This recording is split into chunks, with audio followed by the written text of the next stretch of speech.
Hello everyone, today's November the 4th, 2025. As I went to grab my coffee this morning and was reading some news headlines, it stated, the lack of all economic data is completely irrelevant, as nobody has any idea where we'll ultimately end up.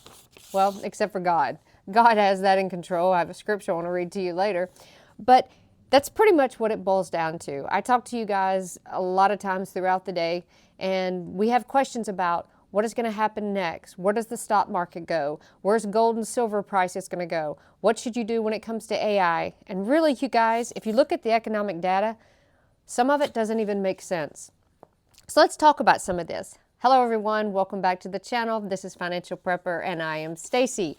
So on the heels of that, where our economic data, it states, and this is where it says the silver tsunami is meeting the AI promise. Once again, I want to talk a little bit about AI and some what's going on with the nuclear facility and some deals being made. And maybe we can unravel or talk about maybe some possibilities of jobs, because that's where I think we're all looking at right now is where do we go with everything that's happening in the economy?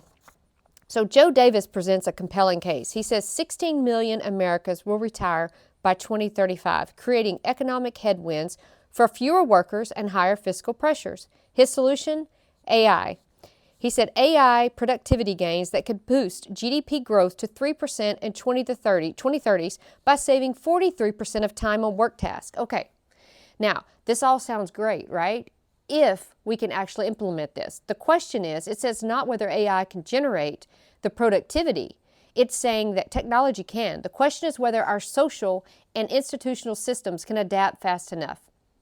And I think that's where we are right now. We're seeing AI grow so rapidly, and I want to discuss a little bit about this because AI, OpenAI, and Amazon just also created a deal, and they're starting it today, and it's happening so fast. You get a new cell phone every time you turn around. New technology, always learning. I remember this is years ago, when I worked at the FBI, and we would trace people basically online. Every single day, it was new technology, new type of tracing, new websites, new hidden type of way of doing things.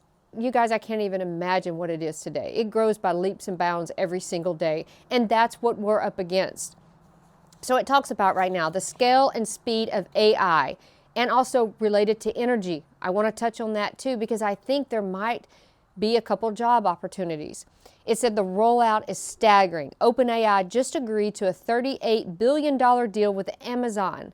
This actually just rolled out. I want to talk about this in just a minute because they just signed a contract with $38 billion worth of capacity from Amazon Web Services. They're starting to use them today. That means bigger Amazon services or web services buildings will be built.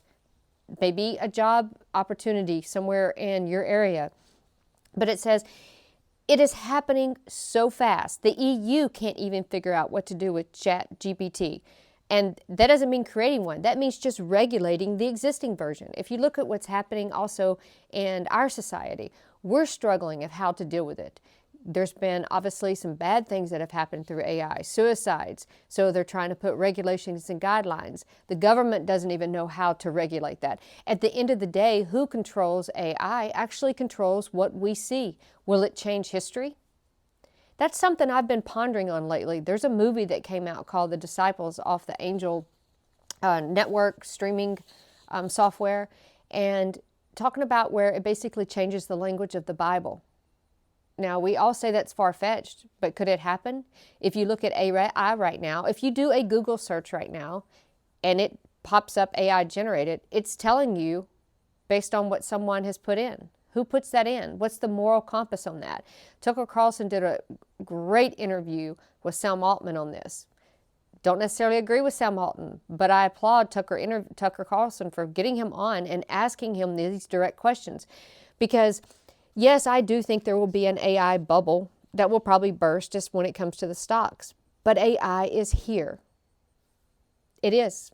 Just like blockchain, I don't like crypto, I don't like all that, but it's here, which is a whole nother video because I don't think it is as, I think a lot of people think that it's going to be a lot less invasive and more privacy. I disagree. That's for another video. But let's keep going with this. So I want to talk about also where it says, let's see, OpenAI has signed a deal to buy $38 billion worth of capacity from Amazon Web Services. I read some of this because I want to make sure I get it accurately correct. It says, under the agreement, on Monday, which was yesterday, OpenAI will immediately begin running workloads on the American Web Services infrastructure, tapping hundreds of thousands of NVIDIA graphics. So that happened starting yesterday and today. So we're there. And they're saying Amazon stock closed 4% higher yesterday, which no surprise there. Now here's where I look at it and I go, okay, I'm not sure what I think about OpenAI, not what I think about AI, period, ChatGPT, all that kind of stuff. Not even sure what I think about Amazon. Take all the bad, and then let's see if we can find something good. Because laying off right now, Amazon in 2025, it's up to about 30,000 workers. They've lost their jobs. What are they going to go on? Snap? I mean, we all have seen what's happening with Snap right now. Speaking of that, before I go any further on that, I'll give you a quote that actually came out. And it states, get back to this with my notes here, so that way I can actually quote this. Financial Times just carried an op-ed arguing for universal basic capital, where every citizen is given a financial stake in AI firms to ensure social stability. Now, I'm not sure how that differs from universal basic income. I mean, look what's happening. That's what I was saying, Snap right now. We've become so dependent on the government. We shouldn't be. We should be out there trying to create some kind of jobs. This video is getting into 6 minutes, and I was going to try not to make it so long. But Amazon, in 2022 and 2023, they laid off over 27,000. And he states, the CEO, they are going to reduce expenses while investing heavily in AI. That's what they're doing. They are telling us what they're doing. It said, OpenAI has been on a deal-making spree of late, announcing roughly $1.4 trillion worth of build-out agreements with companies including NVIDIA, I never say words correctly, excuse me, Broadcom, Oracle, and Google. Oracle's another company, sorry, my cat's hitting the screen there. Oracle's another company that I've been watching for years and years now because they have had government contracts for, 20 plus something years. But they're prompting skeptics to warn of an AI bubble and questioning whether the country really has the power and resources to turn this ambitious promise into reality. Once again, this is what we're talking about. The AI has the ability, but do we have the resources? That's what they were saying where they were talking about we're there, but do we have the resources to actually transition and navigate to it? One of the problems is electricity. And we're looking at that. It said first it was eggs, then it was beef. Now we're looking at electricity. The latest data from Energy Information Agency forecast the price of residential electricity in cents per kilowatt hour will increase 13 to 18% by the end of 2026.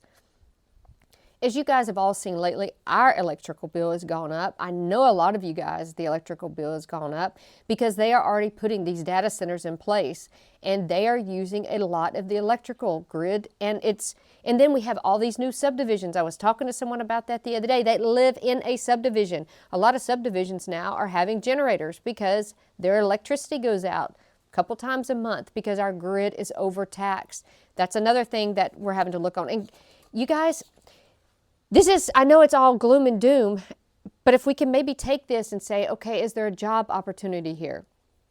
I just talked to someone that is in the plumbing, electrical and plumbing industry, and they are through the roof with job contracts. I'm not saying it's that way across the board, but if this AI is coming, and so I guess what I'm saying is try to find some way to look at this AI and say, how can I make money off of it, basically? What is out there? What is needed?